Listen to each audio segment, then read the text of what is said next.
Aleesha, and I am just giving a brief update on our experience and our mission work that we did this morning.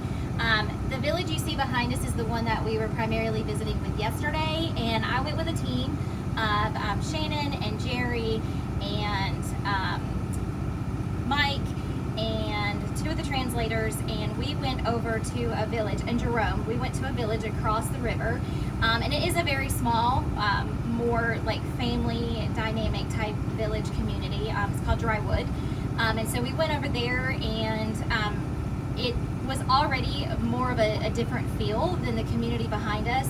It's a very small community, so it's very family oriented.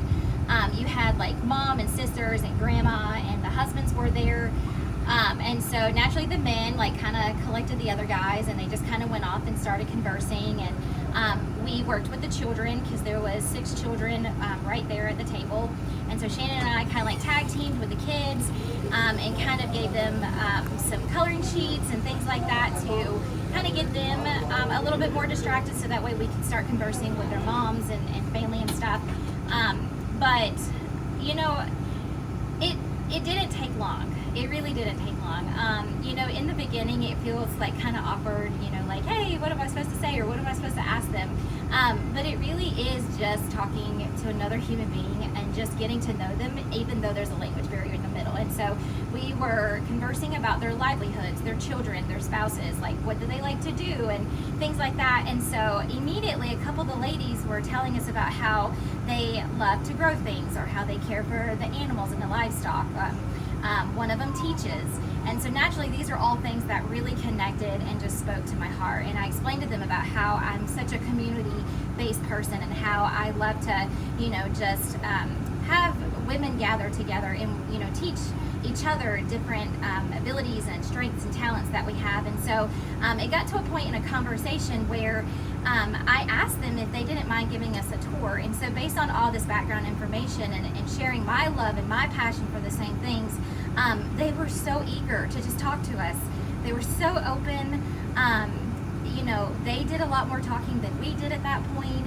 We asked a lot of like, just, I don't know, just very organic type questions. Like, it didn't seem forced. It didn't seem unnatural. Like, it was literally like meeting my people just in another country. And so it was so good.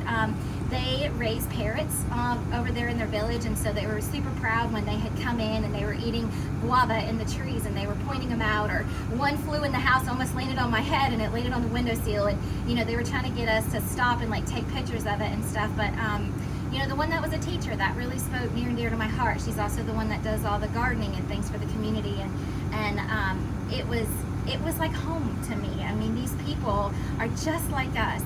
And so it was such a beautiful connection that we already made in literally like just less than 3 hours.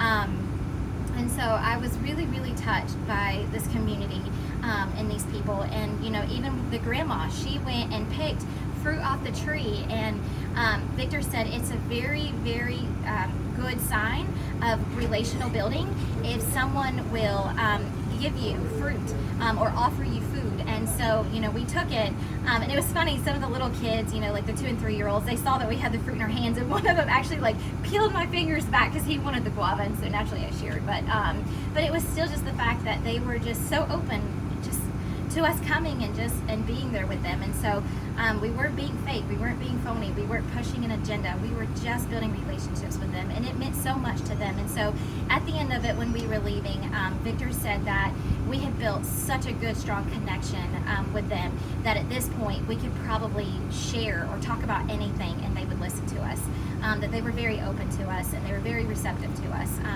And it worked both ways. We were very thankful to have met them, and they were very thankful to have met us. And it was just, I don't know, it was like one of the most beautiful experiences that I could have had. And anyways, it was just genuinely, it made me feel really blessed. And so obviously I'm thankful to be here, and I'm thankful for the experience, and I just praise God in all of it, because these are the experiences and the relationships you hope to continue to just build and have together with the people from here. And again, just to share my light of who Jesus is within me. And if they don't know Jesus, or if they don't have a hope in Jesus, then to just be able to share what I have with them and see that how much of a difference it has made in my life. So anyways, it was a phenomenal morning. But